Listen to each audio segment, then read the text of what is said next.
I'm Sarah Knight, and welcome to It's Got Pockets, where just like finding the surprise pockets in your favourite trousers, I'm bringing you perfect pockets of joy and realness. Every week, I'm having unfiltered conversations with women who crack the feck on, even when life gets proper lifey.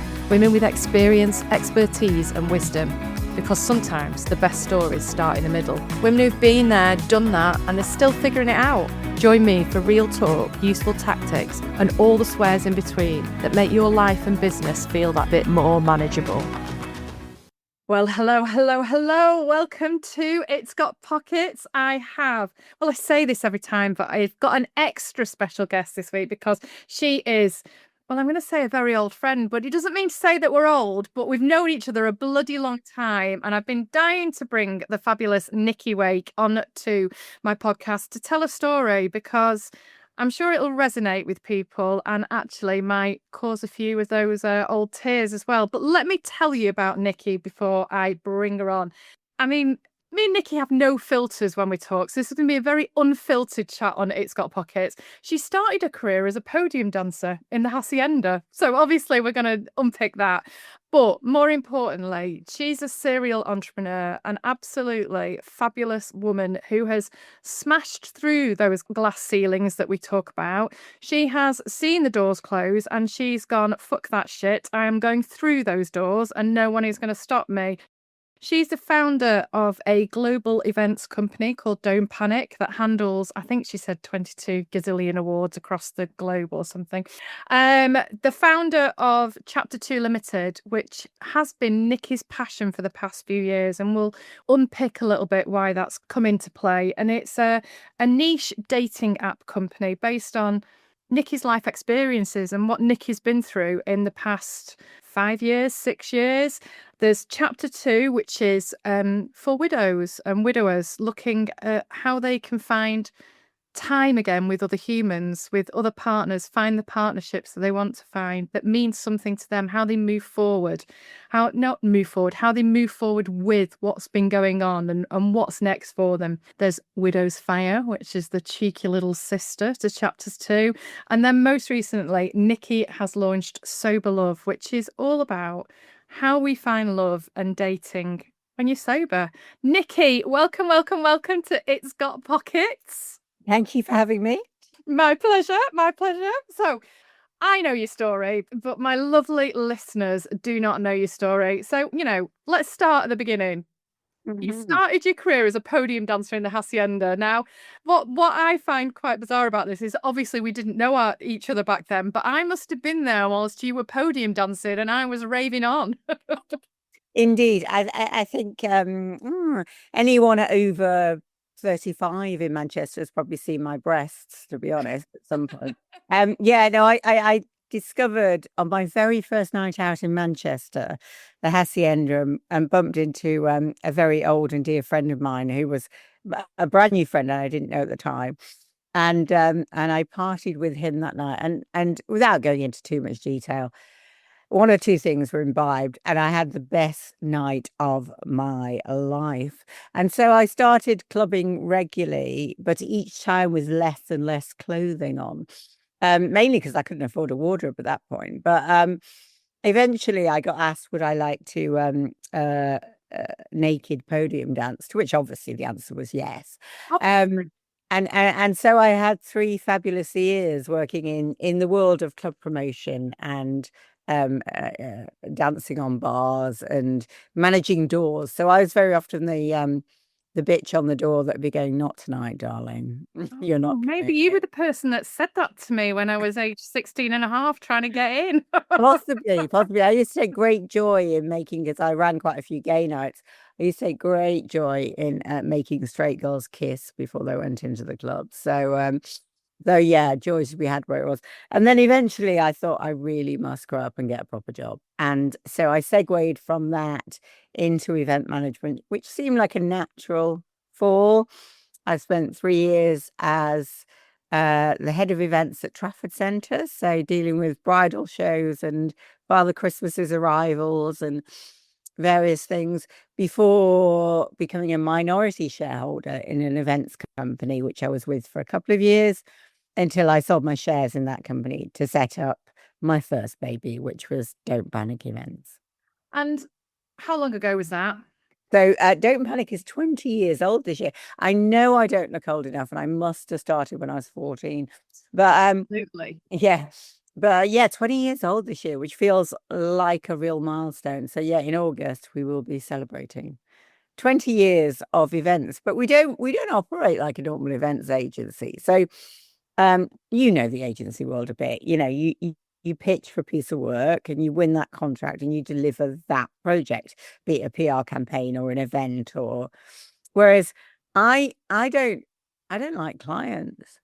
So I decided to create my own awards and become my own client.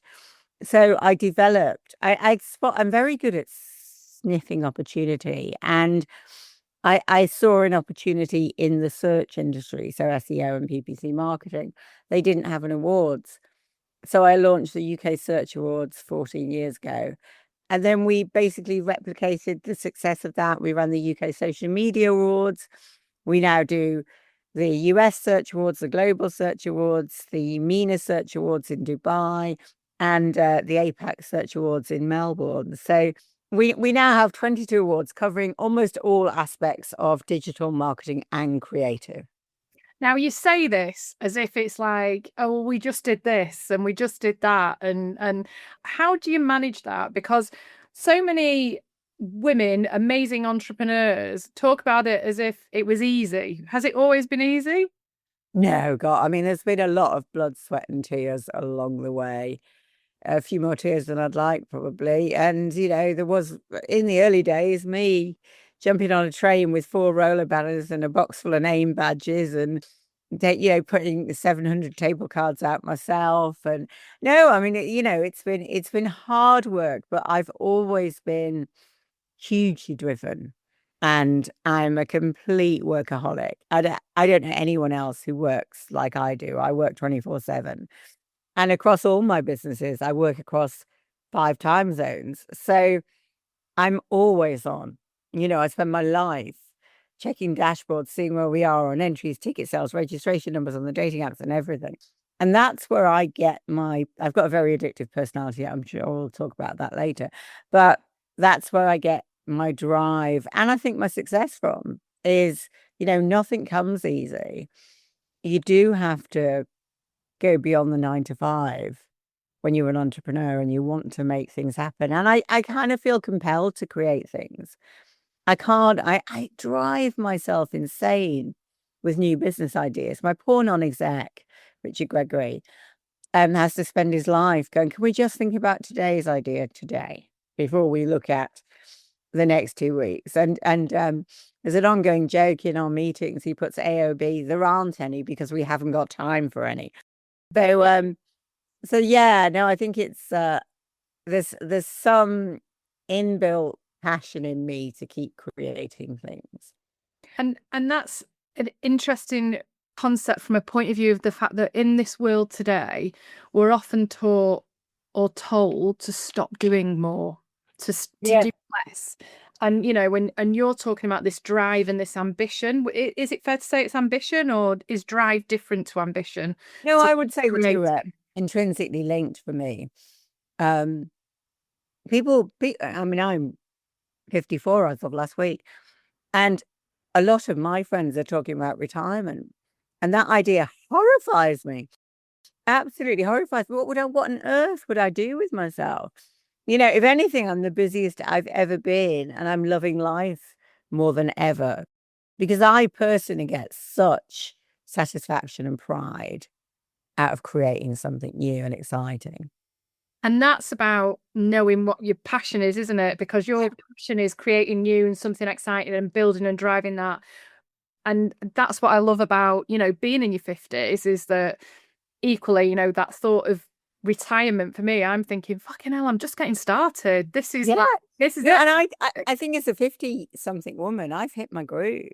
And that's the bit that I think will keep me alive and buzzing for longer. And it's that purpose, isn't it? It's having a purpose. You know, if you do any of the research, if you've got a purpose, if you've got a passion, if you've got something that fuels your joy, that that helps you crack on and press play and get up and keep going, doesn't it?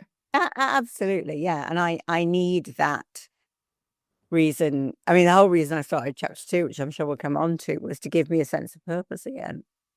So let's talk about that. So Don't Panic is here. It's there. You meet Andy.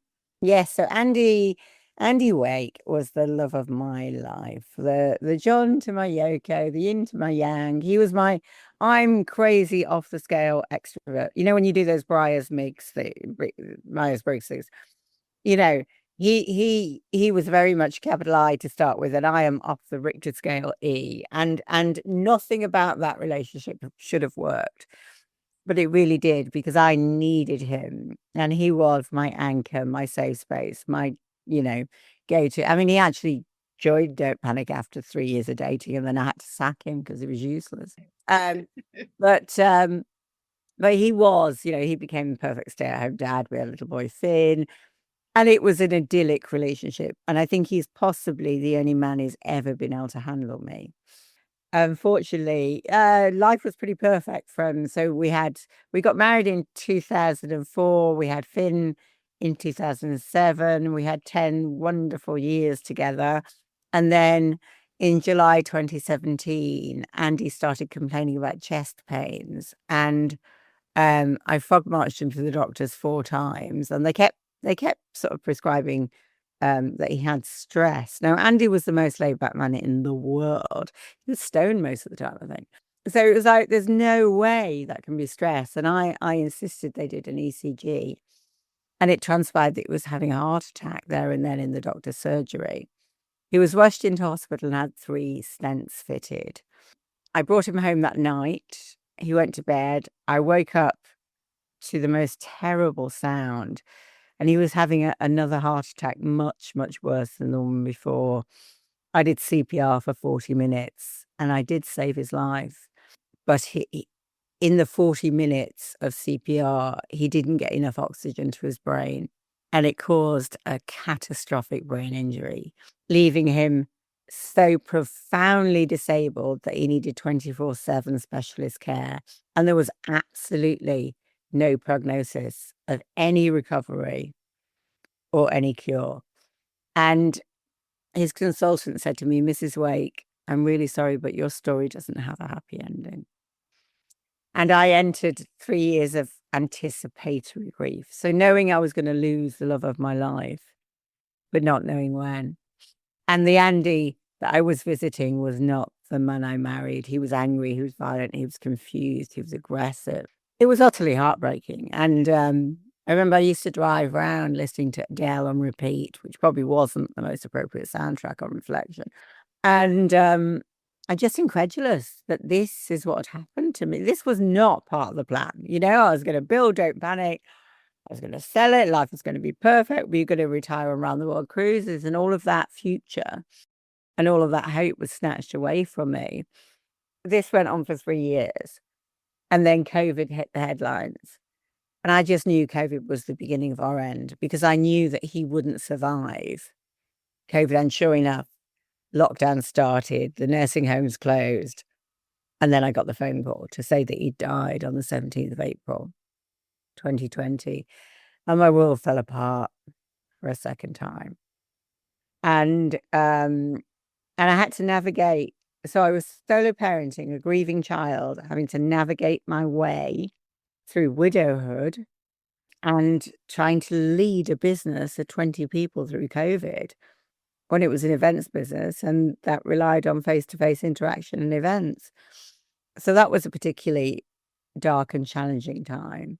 But through the whole widowed world, I came across an amazing charity called Widowed and Young, which, if anyone listening is widowed and at the age of 51, they should join, because I found this tribe of widow warriors. I found my people. Now, this is a fun fact. The collective term for a bunch of widows is an ambush, and I really like that, because that's when you've been on a dance floor with 50 widows getting down, you know that you're in an ambush, trust me, because they are angry within. They are, and they faced the world's worst thing that can happen to them, and they're still breathing. And And during those times, I was also tentatively starting to date again. I was 49. I was too young to stop dating. And quite frankly, Sarah, I knew that had it been on the other foot, and you've been in bed with someone else within 4 weeks, you know what I mean? Wow. Yeah, I mean, that's, they don't cope well with anything. No, they really don't. And he wouldn't have. I'd left at a decent time. And so I started dating again. Now, I'd actually met Andy online on datingdirect.com. We were like really early adopters of the technology. This is back when, online dating was like a dirty secret or a guilty pleasure. So I thought, well, I've done it before. How hard can it be? Well, obviously, doing it in your 20s is very different to doing it in your 50s. And I downloaded this thing called Tinder, and I started swiping. And my God, it was like the Wild West out there. It was full of dick pics and ghosting and married men. And I just thought, oh, there's got to be a better way than this. I had so many disastrous dates. That's a whole other episode. And I thought, what I need is a sort of, George Clooney-esque silver-haired fox who's been widowed. He'd understand. And so I thought, well, there must be a dating app for widows or widowers. And I went on the App Store, and there wasn't. And I went on the Google Play Store, and there wasn't. And being a natural entrepreneur, I just smelt an opportunity. And I built this amazing network of, you know what I'm like, I'm a demon networker, of friends, colleagues, supporters, people who loved me. And I managed, obviously, I'd only ever worked on B2B before. To launch a B2C product, you need huge budgets. You can't grow that organically like you can an agency.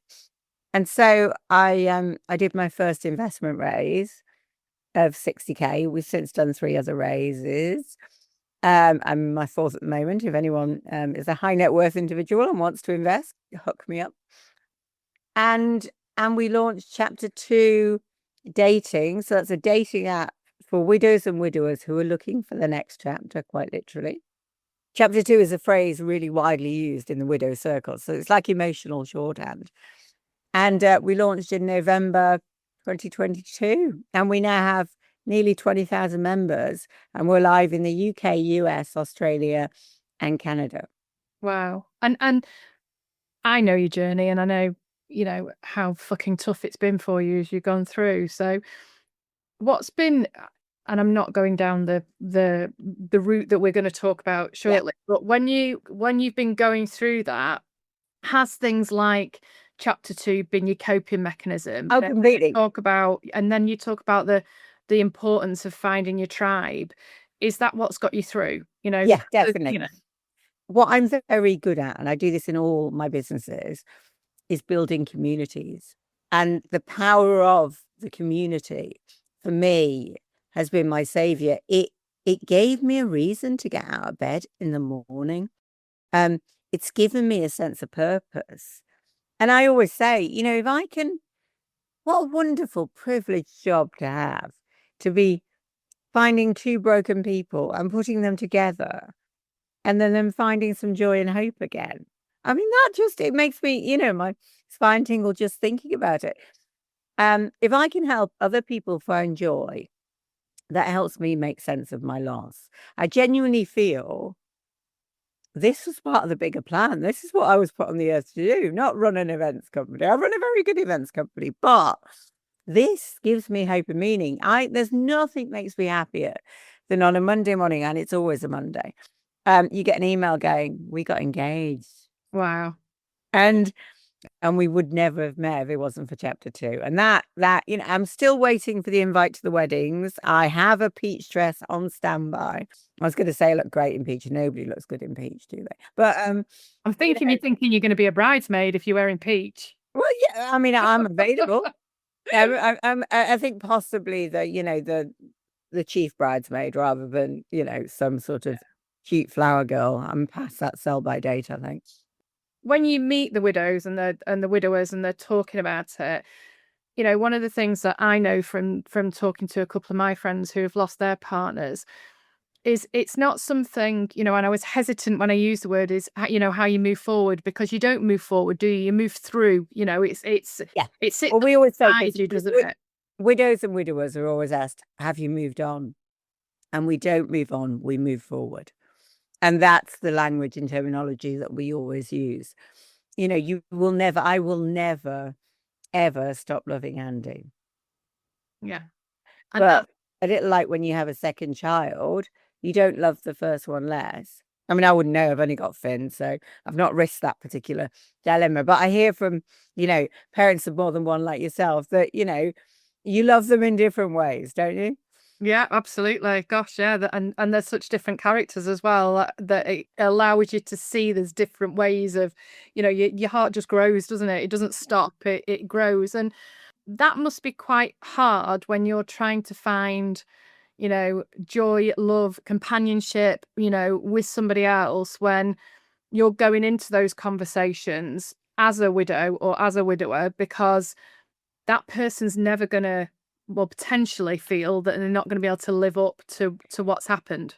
Yeah, I mean, we always say that widows and widowers are uniquely placed to understand each other. I mean, I know couples who've got together, got married, and so widows and widowers who've got married, and they honor their late partners at their wedding with photographs, if you walk into my house, it is full of photos of Andy. My heart is full of memories. Me and Finn talk about him daily. I'm not looking for someone to match up to that experience. I'm looking for my second chapter, which will be so very different from the first. It's quite funny actually. I set up chapter 2 completely selfishly motivated to find myself a partner. I am the most single widow there is on the planet. Because as my PR company said to me, please don't sample the merchandise. So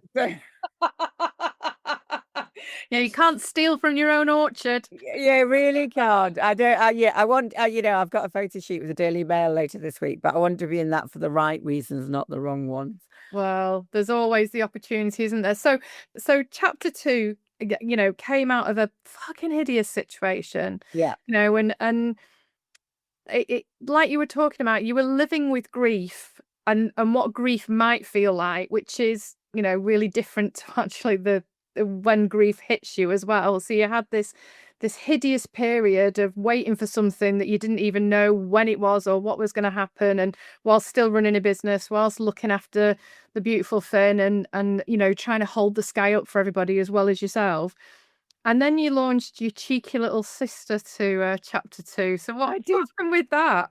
So uh, we have a free to access forum on chapter 2 that anyone can access. They don't need to be a paying member. And it's where our members talk all things widowhood, from like cooking for meals for one to juggling childcare to there's all sorts of practical advice on there. But there was a topic of conversation that kept coming up called Widow's Fire. Now, Widow's Fire, and I've felt this, right? It's a recognized phenomenon that when you are grieving, you actually feel really horny. Because I'm used to sharing my bed. Like I spent 20 years teaching Andy how to love this body, and he got very good at it in the end. And all of a sudden, the bed's empty. And no amount of Anne Summers toys is going to sort that one out, is it? So although I tried. So we kind of recognize widow's fire as a thing. Now, very often, widows and widowers are, by our definition, quite broken. So we might not be ready for a serious relationship. I mean, I'd argue I'm still not. And so we wanted to create, there was a lot of talk about this widow's fire and it raging and what do you do about it? And where do you find someone just for a huggle? And someone who understands, because what you don't want to do is a one-night stand off Tinder. And so we thought, do you know what? I think there's a market for it. So I launched Widow's Fire about 18 months ago, and it's a great success. We've got like 3,000 members now, of people who are going into online interactions and obviously then meeting up in real life, knowing what I'm looking for is a nice night out, a dinner, and, Bit of fun. indeed. And it's a safe space because you don't have to explain you're a widow. You don't need to go into the conversations. Everyone on that site is a widow or widower. You know that you're on I can't think of any other phrase than saying a level playing field. Yeah. You're both coming into it knowing, at that when we're talking about partners, you both know where you stand. Yeah, and actually we have had a couple of widows fire experiences that have gone on to more serious relationships, which is also nice. But it's going initially for companionship and sex. Yeah. Which, and unless you're, a menopausal woman like myself that would rather, watch some paint dry than bother with that these days. And it's very important. It is indeed. And it's a fun and flirty brand, and we have a lot of so we do a newsletter with a sex toy of the week recommendation and a saucy outfit and a what's your hottest date experience. Oh, And I love and it. I blog my own widow's fire adventures, which are very well read actually. I can imagine. I think I've got hope as the next Chili Cooper. I can see that. So the other thing that I find quite interesting is that in a lot of the stuff that we're talking about are maybe people gone before their time, before it was their time. But equally, I think the statistics tell us that our lovely male counterparts tend to go and sit on their clouds earlier than female counterparts. They do indeed. Yeah, that's possibly the only problem with my business model is that we have a kind of 60% women, 40% men basis. But that said, I run, so chapter 2, I'm a huge believer in the power of events. Of course I am. I run an events company. So we have free events up and down the country. We've got all of our dates are on our website, chapter 2/events, chapter 2 dating.app/events. And I'm literally doing a UK tour, and we hire a private space in a bar and we do optional speed dating. Only we class it as speed networking or widow social because we never have enough men to meet all of the women. But actually some of the most beautiful things that come out of those events are friendships between women. And that for me is just brilliant, because going back to everything you were saying about your community and your tribe and having the people around you. I think those relationships are as important as the romantic ones.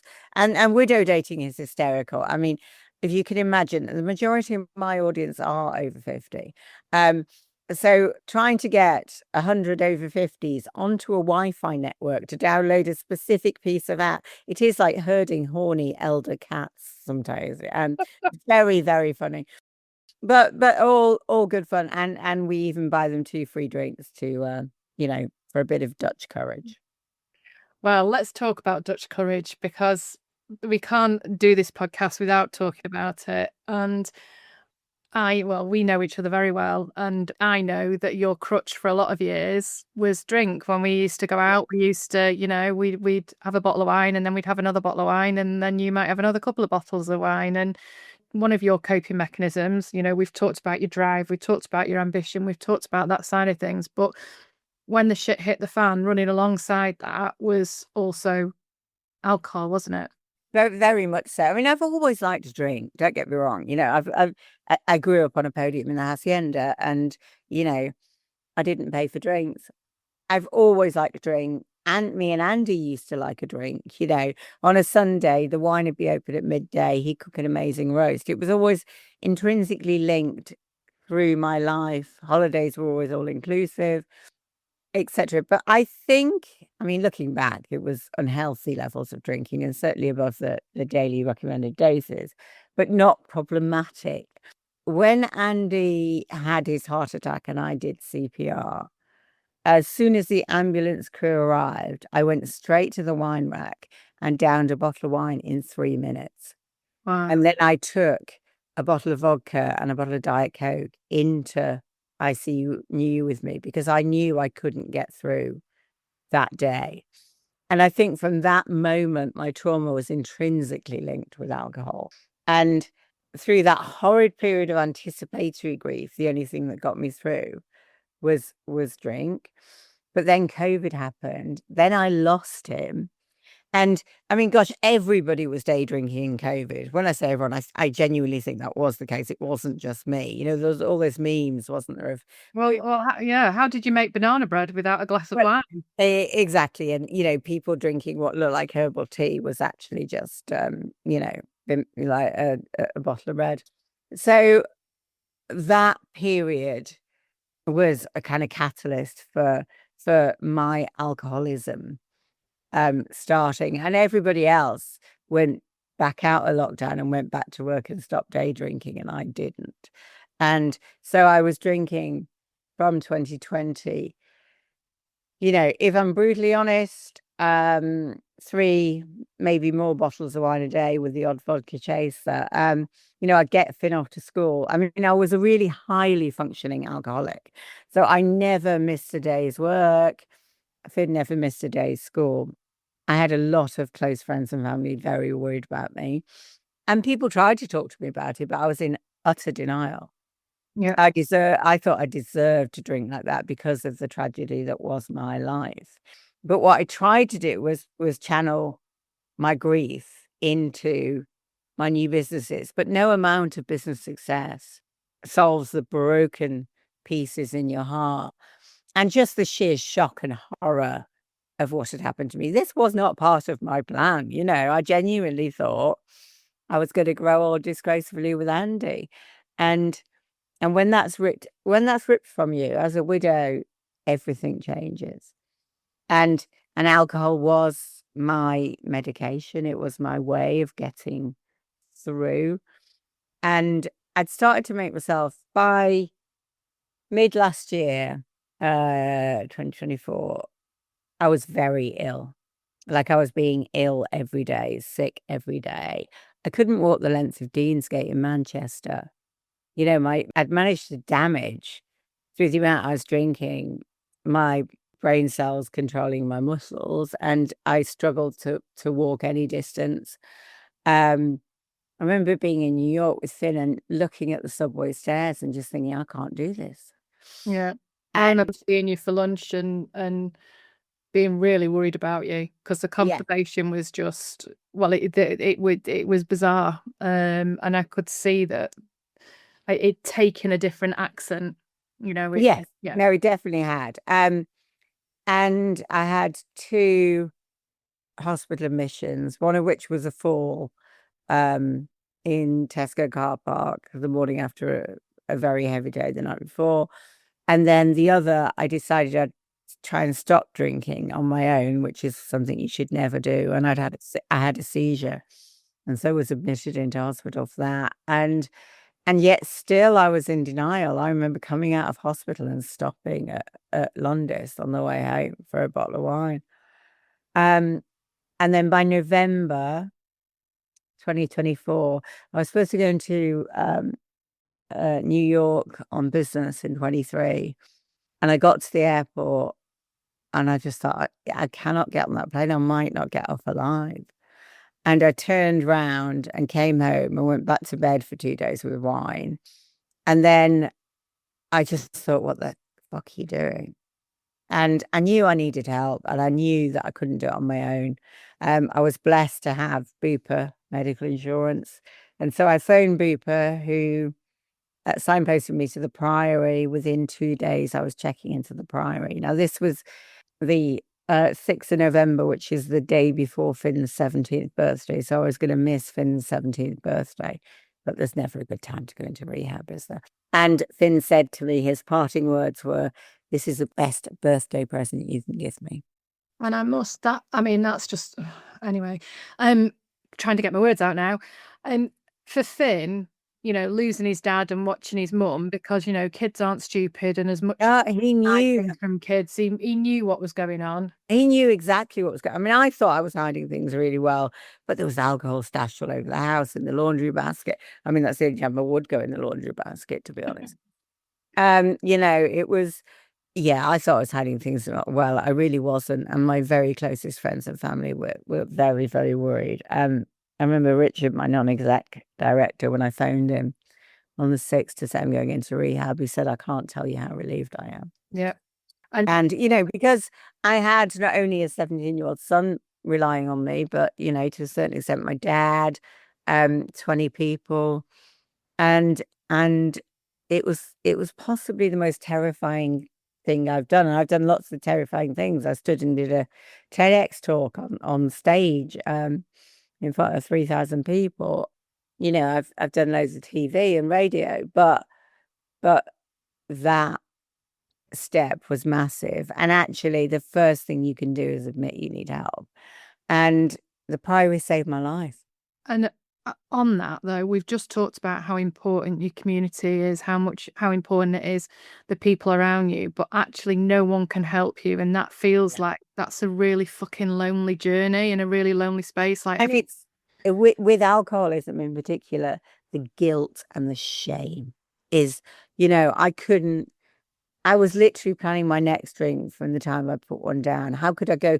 I go to different shops to buy wine at different shops. So the downstairs co-op, I mean, their profits have plummeted, I think, since I got sober. And I think it's the guilt, it's the shame, it's the loneliness that you can't put into words. And it's so isolating. I mean, alcoholism is a really devious disease. It wants you to drink alone, to hide your drinking habits, and yet it's readily available on the end of every supermarket aisle. It's ethanol in fancy packaging, charged at great expense. Because the other thing was, I wasn't drinking 2-litre bottles of Aldi cider. Do you know what I mean? I was on Finest Rioja, but it doesn't matter what your poison is; it's still poison.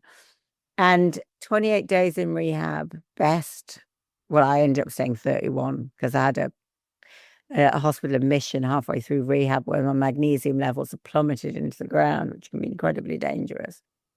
And it was the best 31 days investment that I could have ever made. And I was a very broken individual. I've been masking grief with alcohol for, anticipatory grief and then real grief. So 8 years in total of numbing pain with alcohol. And of course, it doesn't numb it. You wake up and the problems are still there. You're just waking up with the problems and a hangover. So you drink again to lessen the hangover. And they took a very broken woman and they broke me a bit further. It's brutal, the therapy in there, absolutely brutal. You have to take a very hard, long look at yourself. But then they gradually pieced me back together. And I was detox. I checked out on the first week in December, heading into Christmas and New Year, arguably one of the most difficult periods, with a quiet resolution that I knew that I couldn't go back and I will never drink again. And I know I can't. I don't subscribe to AA. I don't like the AA way of doing things. Sitting in drafty church halls eating shit biscuits is not for me. Listening to other people's story of alcoholism, my problem with AA is you have to define as an alcoholic every day of your life. I know I can never drink again, but I want to look forwards. I don't want to be stood up recounting the pain and trauma that my alcohol has caused to me and to others, because I don't think that's helpful for me. So I'm actually, because obviously I've not got a lot on, I'm launching a peer-to-peer support network for people struggling, people who are sober curious, people in recovery, called Sober AF. And the AF can stand for one of two things: alcohol-free, or, well, I'll let you fill in the other bit. Oh, yes, of course we know it's sober as fuck, because the swearing is all allowed on this podcast. Well, I wasn't sure quite whether wait, have you met me? Yes, well, I didn't like... As if there's a conversation that happens without a swear word in it. So I'm launching that. The full site will be live in June, and that will be an online forum, face-to-face meetings and in-person meetings. It's set up as a CIC. We're looking for people to get involved on the board and hopefully build something rather beautiful from the ground up. And again, is something that's come out of tragedy. Yeah. Is something that's come out of trauma. Is something that is building forwards as well as, rather than looking back. And one of the things that I was just thinking about then when you were, talking me through your story was that when you made the decision that you had to start, it wasn't that there was there hadn't been a catalyst. I know there'd been a couple of really serious incidents, but it was there was no rock bottom. There was no rock bottom, was there? There was no like this. They say like you've got to go really to the bottom to realize, and actually, that's. I was spending a lot of time in the bottom, in the depths, but it wasn't one specific incident. It was I woke up one morning and caught myself waving Finn off to college, and pouring myself a large glass of a red at 8:30 in the morning, and just looked at myself in the mirror and what the fuck are you doing? Yeah. And that was my realization rather than rock bottom. Yeah. And I think that realization then enabled you to make a decision to ask for the help. But again, it's a lonely old journey, isn't it? Because you have to do it for yourself. When we talk about all these big decisions that we make in life, when we talk about the things that we do and how we move forward, ultimately, we've got to make the decision we want to do something as a human. We've got to, and then we can look at our support network, our community, our scaffolding to hold us up. But we've got to make that decision first before anybody else can help us. Yeah, absolutely. And it has to come from you. I mean, when I was in the Priory, there were people in there in my peer group who were there because their wives had threatened to leave them, or because, they're about to lose their job. And those people, I mean, it's interesting, the success rates. I mean, the Priory saved my life. I cannot thank them enough for what they did with me, but I came there of my own volition. It wasn't an Amy Winehouse moment of I don't want to go to rehab. I was going in there knowing what I needed to do, but the people who went in of their own volition are now still sober. Those that went in through pressures from family or work are no longer still sober. Yeah. Because they'd not made the choice for themselves. They'd made it for somebody else. And it has to be your decision. Like the human will is an incredible, poison chalice at times, in the sense that, it has to come from you. Wow. And there's been so many learnings along the way. I don't like the word lessons because I don't think there were lessons that you ever wanted to. Yeah. It was never a school that you subscribed to. The homework was shit, Sarah. But there was so many learnings along the way, and one of the learnings that we've talked about quite a lot, as well as all the everything else that you've gone through, is something that at the time I remember when you were going through all the anticipatory grief with Andy, and he was getting the care that he needed, and you weren't actually getting the care that you needed, and all the care that Finn needed in that circumstance. But not only that, you had to deal with the fact that Andy was a shareholder in the company. Oh yeah, he was a you co-own the mortgage, co-own the house, you co-mortgage, but because he was he had such horrific brain injury, you then didn't have the authority to sell the house or move on or move forward or or make any decisions, did you? It was a horrible period of limbo. So I mean, even Andy was a 50-50 shareholder in the business, which obviously we did for tax reasons, but we didn't have a sort of power of incapacity in place that you need to have. We didn't have a power of attorney. We didn't even have a will. I mean, had he dropped dead, had I not done CPR, actually, ironically, I would have been hugely financially better off, not only because I could have instantly got control of my business, but because Andy had a GMP pension, there were different rules, on pensions. So I would have been paid a widow's pension, and that stopped in 2017, end of 2017. So I've been very badly financially implicated through that. But more importantly, we had our life savings in Andy's ISA in his name. Now, the reason we did that, because I like to spend a lot on shoes and handbags, and I didn't like Andy knowing how much I spent on shoes and handbags. So I thought it better that he was in charge. I couldn't access our ISA. Andy used to say that's the rainy day fund. Well, it was fucking pouring down and I could not access that. And I ended up, a very, very kind friend set up a crowdfunder. And we raised £17,000 in funding to help me. And the entire of that £17,000 was spent on legal battles. Yeah. And that is just when you're going through everything that you're going through. And you're fighting the hardest battle of your life emotionally to then have to go to court. So even eventually, Andy's assets got put into something called the Court of Protection.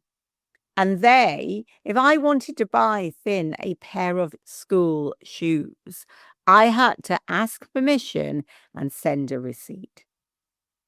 I mean, and that was money. That was my money from my company that I'd built after I'd sacked him.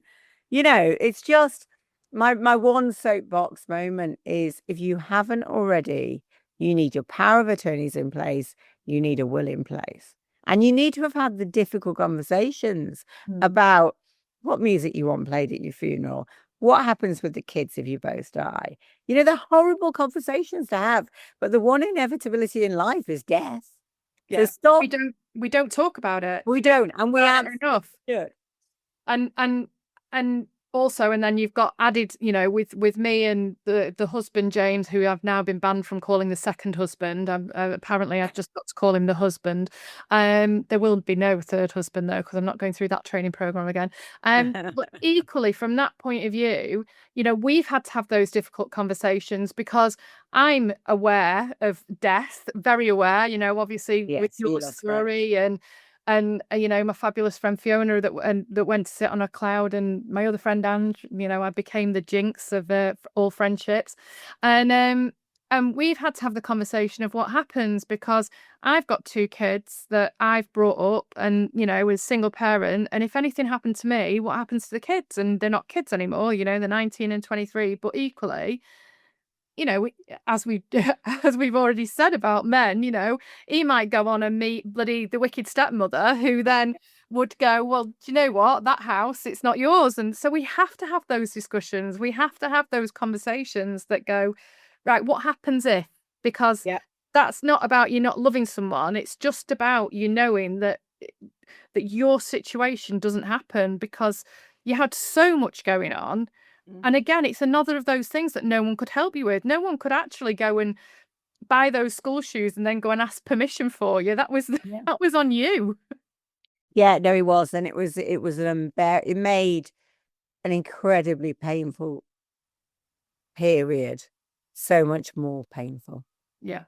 And that is part of why I want to have these conversations as well, is that by you doing this amazing thing of sharing your story, as well as launching 75 different billion companies, but stop now with the trauma. You don't need any more. No, I know. And no more. But equally, it's saying to other people out there, go and have those conversations. Go and talk about it, because that's the shit that matters as well. Yeah, absolutely. No, it really does.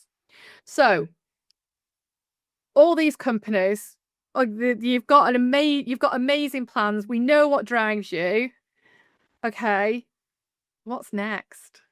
What's next? Well, I'm doing lots and lots more media stuff. So I've now got to put, because obviously I do have a story to tell, and I hope I tell it quite well. I really enjoy doing the TEDx talk, so I've now got a speaker agent. I'm doing a lot more speaking, because I think there's a lot that people can take away from my story and journey. I'm doing quite a bit of writing, so I've got a great publicist who's getting me some nice thought leadership type pieces. I'm writing a book that we're hoping will be out by next Christmas, not this one. We're just in talks with publishers at the moment.